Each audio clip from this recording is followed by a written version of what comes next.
Mais les organisateurs du Salon de l'Agriculture rappellent que la sécurité des visiteurs demeure la priorité. Une édition 2026, Théo, marquée par l'absence de bovins. Oui, en raison de l'épidémie de dermatose nodulaire, c'est une première en plus de 60 ans et un changement majeur qui n'empêche pas aux visiteurs d'être au rendez-vous, comme vous l'avez constaté dans les allées du salon. Pour Europe 1, Wilfried de Villers. Ça change, hein. C'est sûr que d'habitude, on voit que ça, les bovins. Sans les vaches, il règne une drôle d'atmosphère dans le hall 1 du salon.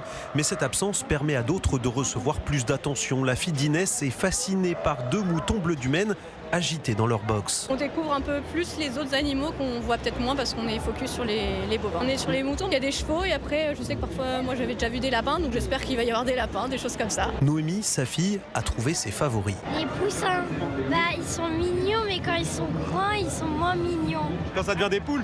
Oui.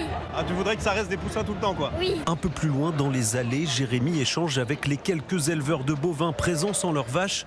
Une façon de les soutenir. Ils sont quand même en souffrance depuis pas mal d'années maintenant. C'est aussi pour féliciter en même temps et encourager le travail qui est fait au quotidien dans toute la France par tous nos agriculteurs. À défaut d'être présente physiquement, Begin, la vache brahmane égérie de l'édition 2026, est représentée par un hologramme. Reportage Europe 1, Wilfried de Villers.